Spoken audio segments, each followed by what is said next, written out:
जय माँ भगवती।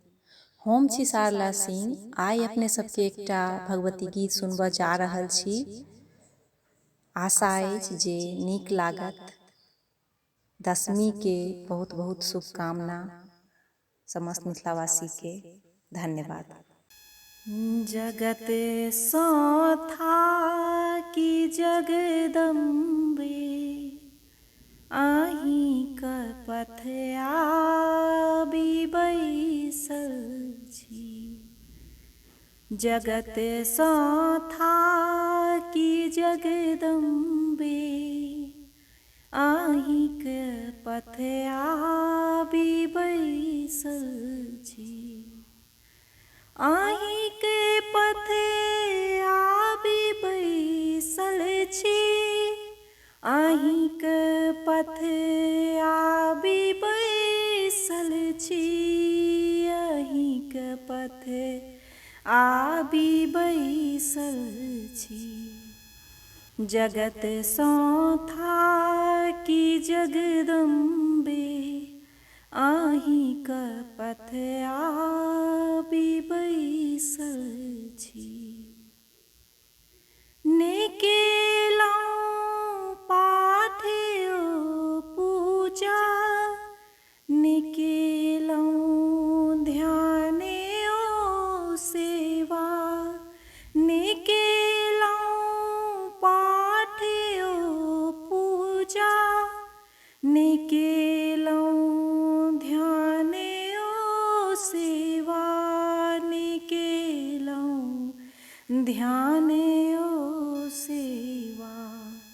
छलहुँ लागल कुसेवा में, छलहुँ लागल कुसेवा में। तकर फल पाबि बैसल छी।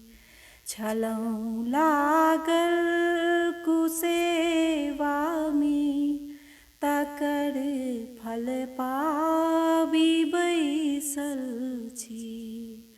जगत सौथा की जगदम्बे, आही क पथ आबि बैसल छी।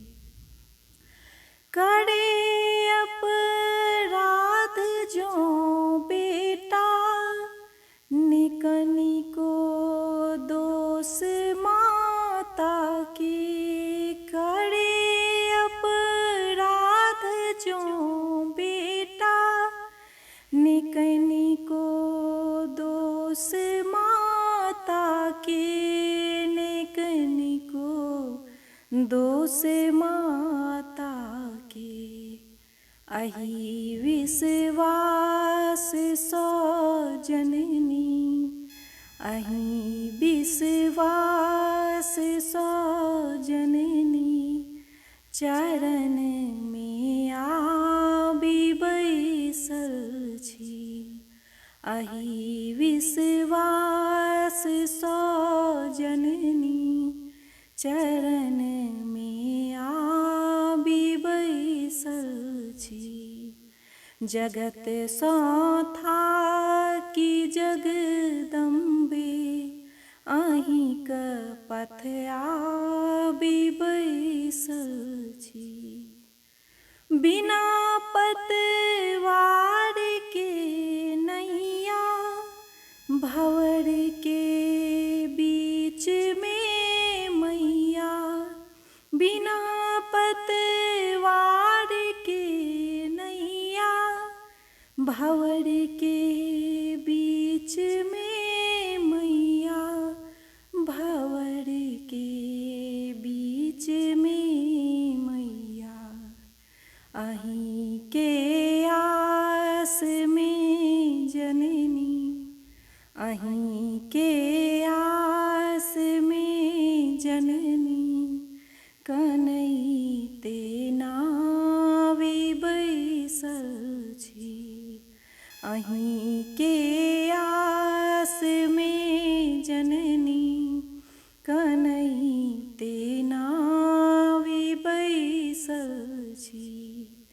जगत सौथा की जगदम्बे अहीं क पथ आबि बैसल छी। जगत सौथा की जगदम्बे अहीं के पथ आबि